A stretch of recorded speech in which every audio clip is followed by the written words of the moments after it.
मैं सतपाल सिंह, लखनऊ उत्तर प्रदेश। मैं आज बात करूंगा राम जी की। जब वो वनवास गए थे तो वो देश हित में गए थे। जनता के लिए, जानवरों, पक्षियों, सभी के लिए उनका एक संदेश था वो, जब वो वनवास गए थे। और एक वनवास नरेंद्र मोदी ने पत्नी को झूठ बोलते हुए, उनका त्याग देश के लिए कहते हुए कि हम तो जा रहे हैं गुफाओं में, वहाँ तपस्या करेंगे, देश के लिए कुछ उद्धार की बातें करेंगे। और वो 15 साल तक देश को लूटता रहा गुजरात में। अब 10 साल से जो है वो लूट रहा था देश को। तो जो ये 11 दिन का अनुष्ठान था नरेंद्र मोदी का, वो तो धरा का धरा रह गया। लोग कह रहे हैं कि अब क्या फ़ायदा अनुष्ठान करने का, अभी भी 5-6 दिन बाकी हैं, 11 दिन का अनुष्ठान पूरा कर ले कि ना करे। तो लोगों में कई तरीके की धारणा है। तो मुझे लगता है कि अब मौका है नरेंद्र मोदी के पास।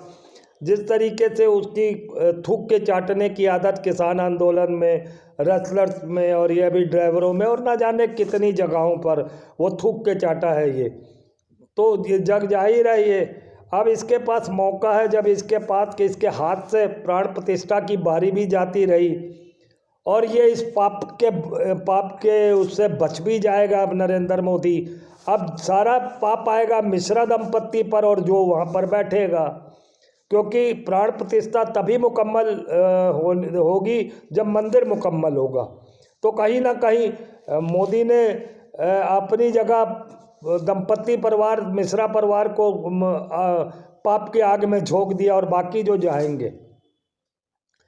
तो मैं ये कहता हूँ कि अगर नरेंद्र मोदी अनुष्ठान पे लगा हुआ है तो ये बुरा नहीं है, ये भी सही है। 11 दिन का अनुष्ठान करके खुद की शुद्धिकरण करते हुए यशोदा बहन के पास चला जाए और उसे स्वीकार कर ले, और कहीं जंगल में निकल जाए, या कहीं अपने दोनों बेटे अडानी अंबानी के साथ जो उसने गोद लिए थे, और तीसरा बेटा वो जिसकी उंगली पकड़ कर इसने फ़ोटो खिंचवाई है, वो जो राम के रूप में छोटा सा बच्चा है, वो राम नहीं है, उसका दरअसल राम मोदी नाम है। और उसको भी मंदिर में वो स्थापित करना चाहता था, क्योंकि अंधभक्तों को पता था कि वो तो मोदी मोदी करते रहेंगे।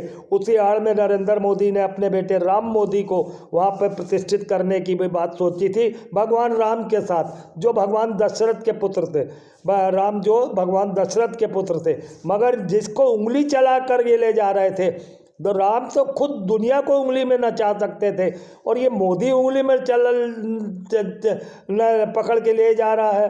तो फिर तो ये राम थोड़ी हुए, तो ये तो पुत्र ऑफ नरेंद्र मोदी हो गया, राम मोदी। तो ये राम मोदी को ले जा रहे थे। मैंने कल अपना एक वीडियो बनाया था, आप सभी ने देखा होगा, ना देखा होगा तो अमन आवाज़ के नाम से सब्सक्राइब कर लीजिए, और उसमें देखिए कि मैंने कल क्या बोला था उसी बच्चे की फ़ोटो को लेकर जो मोदी के साथ थी। तो मैं ये कहना चाहता हूँ कि 11 दिन का अनुष्ठान कर ले मोदी, और अपने पापों को धो ले, शुद्ध हो जाए, और अपनी पत्नी से उसका वनवास ख़त्म करते हुए उसे कहीं जंगलों पहाड़ों में ले जाए, अपने बेटे अडानी अंबानी के साथ। करोड़ों देश को लूट के कमा तो चुका ही है, और अपने तीसरे बेटे राम मोदी का, जिसकी माँ का पता नहीं है, वो उसको भी लेता जाए, ताकि वो अपनी हम पूरा देश 142 करोड़ आवाम मोदी को माफ़ कर देगी, बख्श देगी। भैया देश छोड़ दो, पिंड छोड़ दो देश के हाथ ऊपर से, तुम अपना कब्जा छोड़ दो, तुम चले जाओ कहीं भी। जितना लूटा है देश को, कमाओ, ऐश करो, उसी को आगे बढ़ाओ, कमाओ, खाओ, और अपने तीनों बेटों के साथ रहो, अडानी अंबानी और राम मोदी के साथ। तो कहीं ना कहीं ये नीच प्रधानमंत्री को सबक मिल गया। और एक दूसरी बात और, इसको मैं आपको बताऊं, मैं अभी एक देवेंद्र पांडे जी का एक वीडियो पूरा देखने के बाद ये वीडियो बनाने पे मजबूर हुआ हूँ।